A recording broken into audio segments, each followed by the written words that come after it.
Welcome to Unmasking the Dark Side. I'm Sierra, your guide into the darkest corners of true crime, cults, conspiracy theories, and more. So, let's dim the lights and see what lurks in the shadows. Thank you for tuning into today's episode. Today, we're discussing a part of internet horror that became so popular that many people believe it to be genuine folklore. A pale and bony humanoid creature drawn in by fear, like a moth to flame. A creature who stalks its victims from behind trees and in the shadows, never too far behind. The same creature will eventually make its way into homes, silently watching its victims sleep, peacefully unaware of the terror awaiting them at the foot of the bed. That is, until a faint breath or the creaking of a floorboard alerts them to its presence. And by then, it's already too late. This is the legend of the Rake. It all started in late 2005, when an anonymous user posted on the website forum 4chan. The user posted a thread, something along the lines of, "Let's create a new monster." The internet took this idea and ran with it. Various different users worked together to create this monster from scratch. A humanoid creature that crawls on all fours, has unnaturally long limbs with a disturbing face, complete with piercing black eyes, that stalks people at night. In 2006, the Rake made its way to the creepypasta community. The most popular story was written by Brian Somerville, which I will read to you now.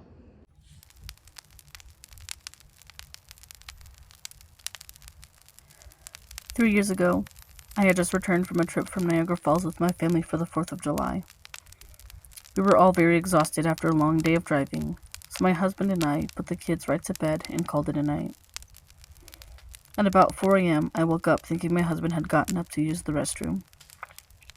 I used the moment to steal back the sheets, only to wake him in the process. I apologized and told him I thought he got out of bed. When he turned to face me, he gasped and pulled his feet up from the end of the bed so quickly his knee almost knocked me out of the bed. He then grabbed me and said nothing. After adjusting to the dark for a half second, I was able to see what caused the strange reaction. At the foot of the bed, sitting and facing away from us, there was what appeared to be a naked man or a large hairless dog of some sort. Its body position was disturbing and unnatural, as if it had been hit by a car or something. For some reason, I was not instantly frightened by it, but more concerned as to its condition. At this point, I was somewhat under the assumption that we were supposed to help him. My husband was peering over his arm and knee, tucked into the fetal position, occasionally glancing at me before returning to the creature. In a flurry of motion, the creature scrambled around the side of the bed and then crawled quickly, in a flailing sort of motion, right along the bed, until it was less than a foot from my husband's face. The creature was completely silent for about 30 seconds, or probably closer to 5. It just seemed like a while, just looking at my husband. The creature then placed its hand on his knee and ran into the hallway leading to the kids' rooms. I screamed and ran for the light switch, planning to stop him before he hurt my children. When I got to the hallway, the light from the bedroom was enough to see it crouching and hunched over about 20 feet away. He turned around and looked directly at me, covered in blood. I flipped the switch on the wall and saw my daughter, Clara. The creature ran down the stairs while my husband and I rushed to help our daughter. She was very badly injured and spoke only once more in her short life. She said, "He is the Rake." My husband drove his car into a lake that night while rushing our daughter to the hospital. He did not survive. Being a small town, news got around pretty quickly. The police were helpful at first, and the local newspaper took a lot of interest as well. However, the story was never published, and the local television news never followed up either. For several months, my son Justin and I stayed in a hotel near my parents' house. After we decided to return home, I began looking for answers myself. I eventually located a man in the next town over who had a similar story. We got in contact and began talking about our experiences. He knew of 2 other people in New York who had seen the creature we now refer to as the Rake. It took the 4 of us about 2 solid years of hunting on the internet and writing letters to come up with a small collection of what we believed to be accounts of the Rake. None of them gave any details, history, or follow-up. I set up a digital recorder near my bed and left it running all night, every night, for 2 weeks. I would tediously scan through the sounds of me rolling around in my bed each day when I woke up. By the end of the 2nd week, I was quite used to the occasional sound of sleep while blurring through the recording at 8 times the normal speed. This still took almost an hour every day. On the first day of the 3rd week, I thought I heard something different. What I found was a shrill voice. It was the Rake. I can't listen to it long enough to even begin to transcribe it. I haven't let anyone listen to it yet. All I know is that I've heard it before, and I now believe that it spoke when it was sitting in front of my husband.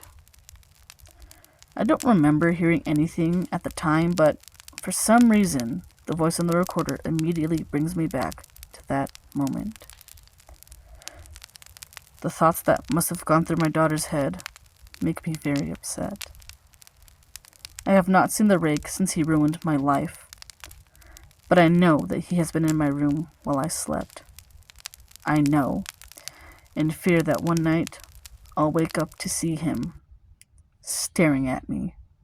This story added a much deeper layer to its appeal, by adding ideas of fictional sightings and found evidence, some even dating all the way back to the 1600s. This gave the story and the creature a life of its own, and some people even began to believe that this fictional character was anything but fictional. This belief was cemented in December of 2010. An unnamed man claiming to be a hunter was living in Louisiana, and he left a camera running in a part of the woods in a small town called Rake. When the man returned sometime later, his camera had been completely destroyed. However, by a stroke of luck, the memory card was still intact. When the man looked, there was one single image on that card. Local news channel NBC 33 aired this story, which circulated the picture. During this time, that image ran rampant all over the internet. For a short time, this was where the story left off, until about 4 months later. The story picked up in the UK, specifically in an area of Liverpool. The Northwest Water Company was conducting a routine search of the sewers via a telescopic camera, when the workers saw something very strange. A familiar-looking, pale creature with bright eyes was seen peeking at the camera and darting through the sewers. It is here where the story begins to fade into silence. Despite some people swearing up and down that they've seen the Rake, and stories still being written, few have yet to grip the world of horror the way the Rake did. Whether the Rake was purely a hoax or a story that grew with each retelling, 2 things are clear. 1. There has been no verifiable evidence that has definitively confirmed the existence of this creature. And 2. Regardless of this, the Rake has secured its place in internet history, not as a documented creature, but as one of the most enduring works of online horror fiction. The story may end here, but the questions do not. So, stay curious, stay cautious, and I'll see you in the shadows.